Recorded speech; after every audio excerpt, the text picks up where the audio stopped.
Greetings. Welcome, students, to the Emergence of Bangladesh course for the summer semester of 2020. I'm Professor Hashemi, and I'm going to be in charge of this course.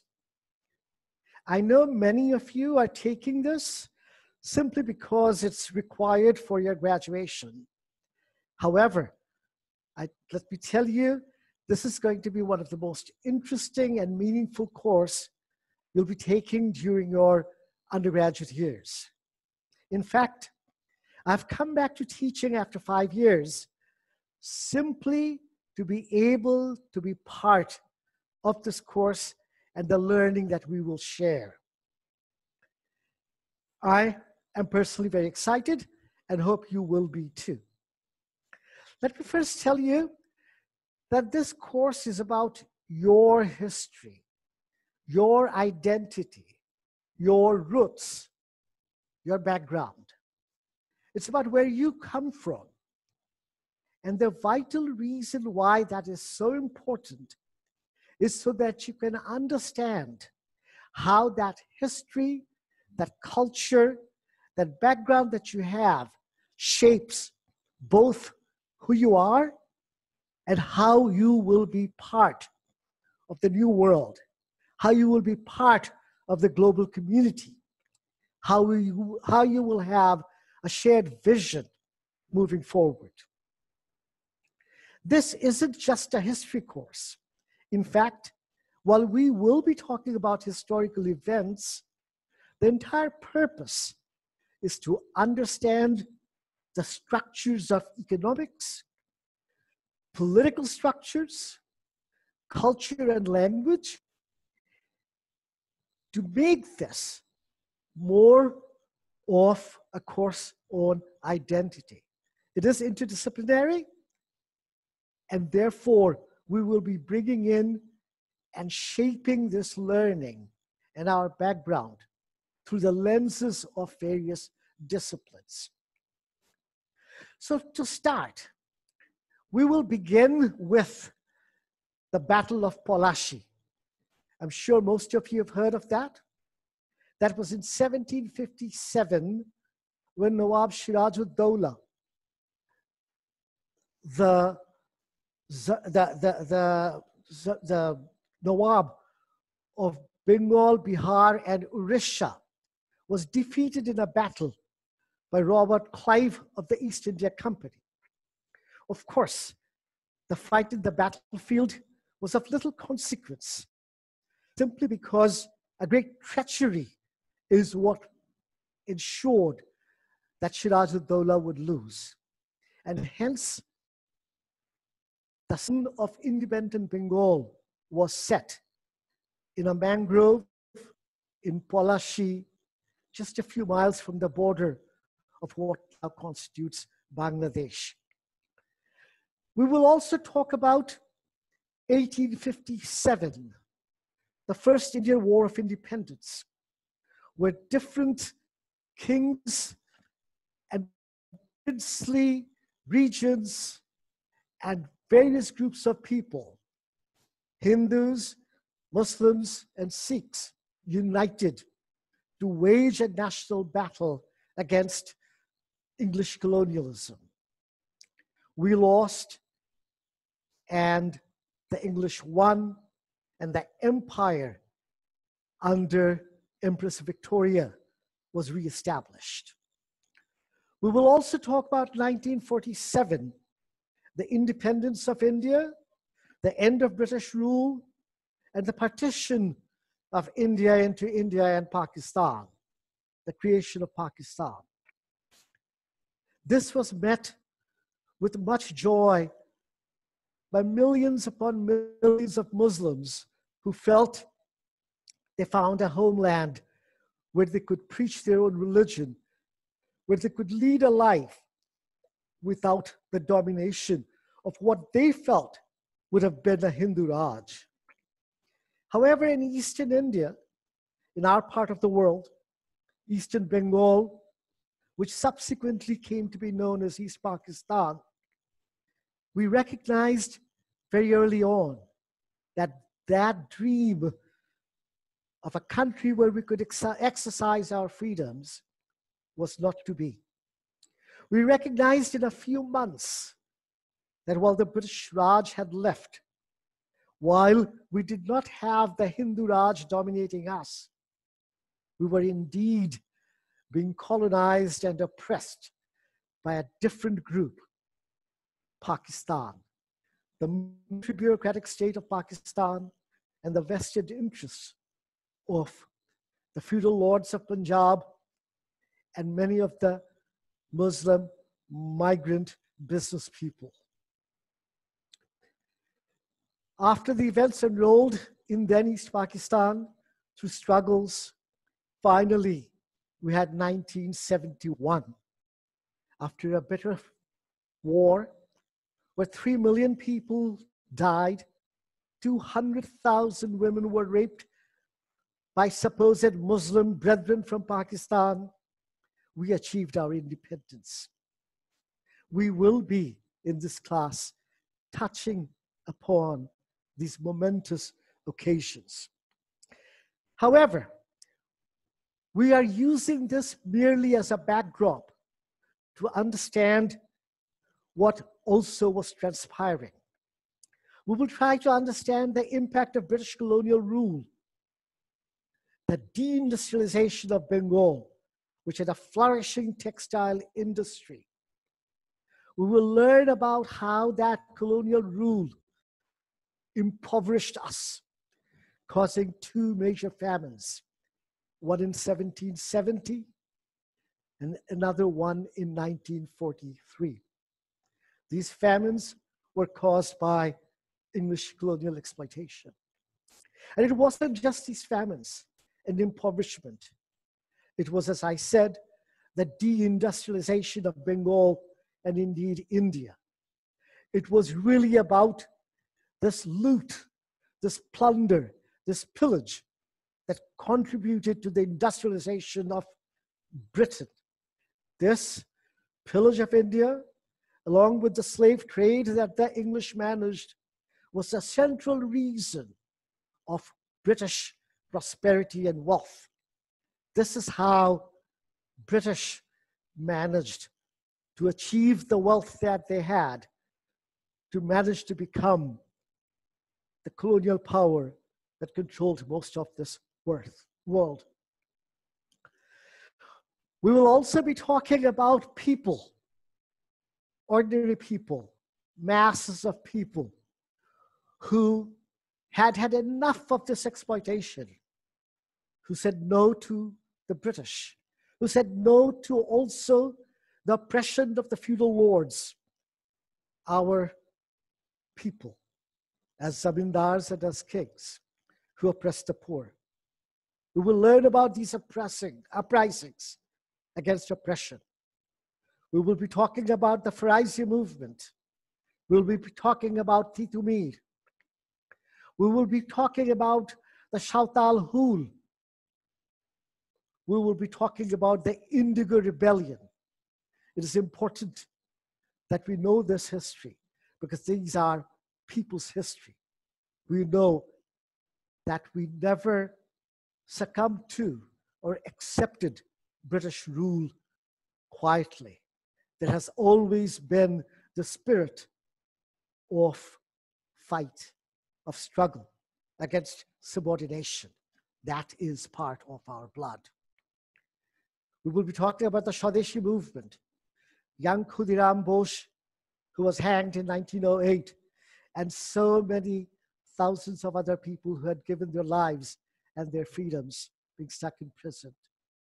We will look at Chittagong Armory raid, Shujja Sen and Prithilatha Waddedar, who gave their lives for the independence we enjoy now. Beyond the British period and British subjugation, we will talk about the Pakistan colonial period, because indeed, it wasn't an independent country we lived in. We lived in a colonial situation. We lived in a country where we as Bengalis, where we in East Pakistan were under the cultural subjugation of the Pakistanis, the economic exploitation of the ruling group, and the political domination of that elite. It is important to recognize that it wasn't all people of Pakistan suppressing us. Important to realize it was the military bureaucratic state and the dominant classes there. Important to realize that the poor in Baluchistan, that the poor in Sindh, even the rural poor in Punjab, suffered at the same hands of oppression. Very important for us not to take on this subjugation and our fight for nationalism to mean that other groups are inferior to us. We need to understand it was a dominant class, a dominant state that oppressed us. And the reason for that is so we can build alliances amongst all oppressed people around the world. So in Pakistan, during the Pakistan colonial rule, just as in the past under the British rule, we fought back against oppression. Here too, in the then East Pakistan, we fought first against the Pakistan state's imposition of Urdu. In fact, it was Jinnah who proclaimed that Urdu and Urdu alone would be the language of Pakistan. And this was just a few months after the creation of Pakistan. We launched the language movement in 48, continued all till 52. Students and people gave lives for that. We had a mass movement against Ayub Khan. We will talk about that. We will talk about in 1962 how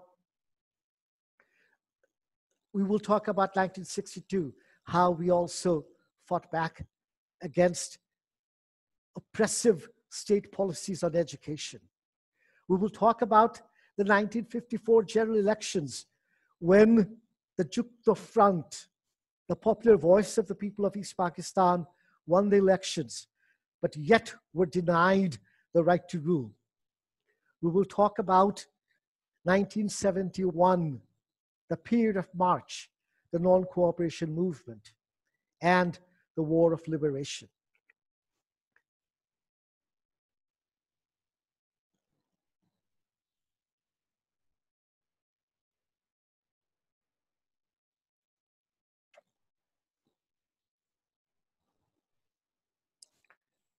We will spend considerable time on our War of Independence to understand primarily that this was a result of a long period of struggle that dates back to 1948.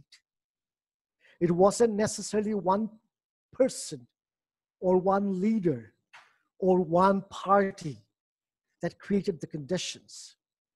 It was massive uprising. It was the unity of all people of East Pakistan, the unity of Bengalis that led to that.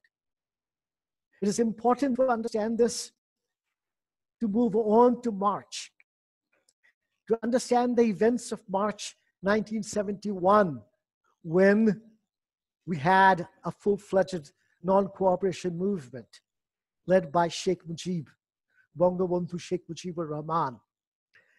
We need to understand that because from March 1st onwards, we really had a parallel government that defied the Pakistan state. On the night of the 25th of March, early morning of the 26th of March, is when we had our Declaration of Independence, because we realized that we could never be part of Pakistan, because we realized what they had in store for us was genocide, the genocide that began on the 25th or 26th of March. And we must admit that that War of Independence was in the name of Bangabandhu Sheikh Mujibur Rahman, where so many military generals like Ziaur Rahman and Khalid Musharraf, who were majors at that time, and General Usmani, who was a colonel at that time, they came together to carry this on. And thousands upon thousands of Mukti Bahini, young students, men, and even some women who came together, peasants and workers, to fight for this land. We need to also take a step back as we look towards the future to understand what we fought for. The four principles of our Constitution: nationalism, democracy, socialism, and secularism. Nationalism, because we wanted to establish our cultural identity, which was being denied. Nationalism, because we as Bengalis have something unique to us. Nationalism, because all over the world, national groups, even now, are being deprived of their freedoms. But not nationalism that ends up in national chauvinism. Bengali nationalism does not mean we look down upon other ethnic groups in Bangladesh. The Chakmas, the Tripuras, the Marmas, the Santals, even the Urdu-speaking Biharis who are part of our nation. We include all of that. Nationalism is one of inclusion. Nationalism now is about understanding the sufferings of all ethnic groups, of all religious groups, of all people around the world who are being denied their freedoms. Democracy, because it is dictatorship that ensures that our rights are not being provided for, our economic and political rights. Democracy, so that it never becomes a one-party rule. Democracy, so that the people can exercise their rights of free speech. Socialism. In the 60s, socialism really meant nationalizing the instruments of production. In fact, it made sense in 1972, because all the factories and all the industries in Bangladesh, except for a few, were being owned and controlled by people from West Pakistan or non-Bengalis who aligned with the Pakistan state and left. So nationalization at that time made sense, was important. Now, of course, in this changed world, in the changed context of the global world, socialism really means ensuring social justice, ensuring that poor people do have enough opportunities to be able to lead sustainable livelihoods. Socialism to ensure that we have rights of free education, of free healthcare, of free welfare system. We still don't have that. There's a long way to go to establish that socialism. Secularism, because at that time, Islam was being used to colonize us, to impose the rights of the Pakistani state over us. Islam was not read correctly. Islam was being used not in its truest sense of what the religion connotes, but used in a perverted sense to deny us our identity. In fact, the West Pakistan ruling establishment so considered us as being very weak Muslims that we had Hindu roots, and even our language, because of its Sanskrit roots, being considered closer to Hinduism.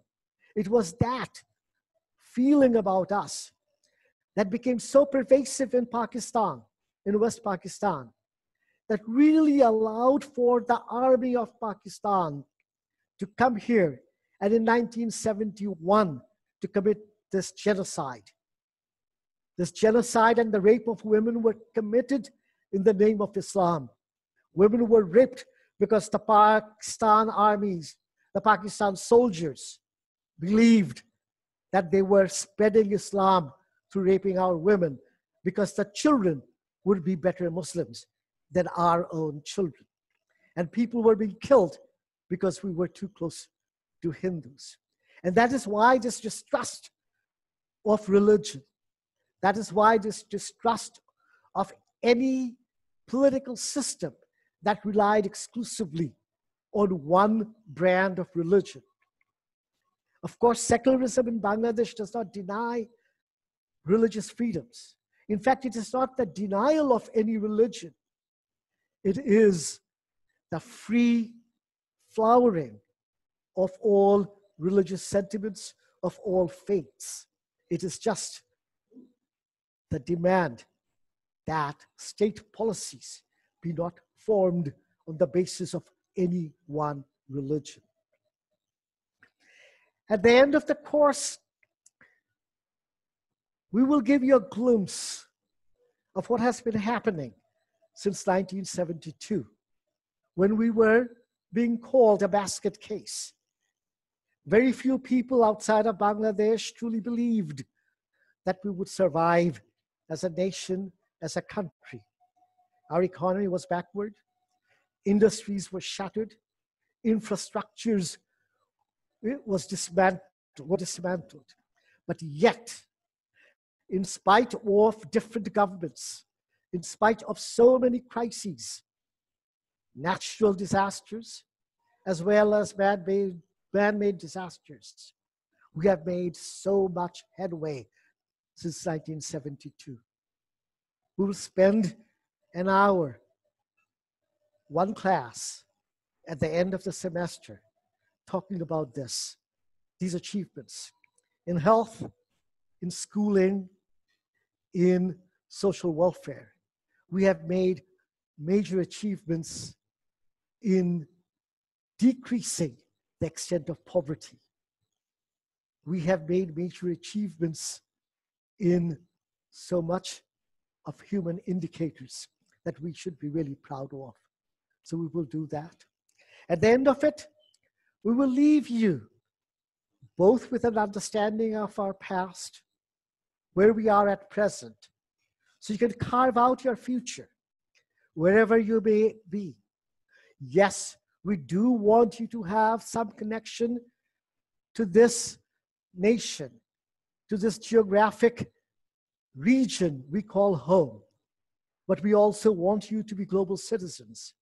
And wherever you are, to take this vision, this hope of secularism, democracy, and socialism, and national struggles, so that we can link up, as I said, with all oppressed peoples, so that we can link up truly to an understanding of the struggles of African Americans in the United States, in Black Lives Matter, an understanding of the Muslims in Myanmar being thrown out of their homes because of their religion and their ethnicity. We will understand the plight of indigenous peoples, not just in South America, but also in India. We need to build up a global world that holds forth a better future. We want you to be ready for that. We welcome you to that future challenge. This course, we hope, will contribute a little bit towards that. Thank you very much. A few of the rules and regulations.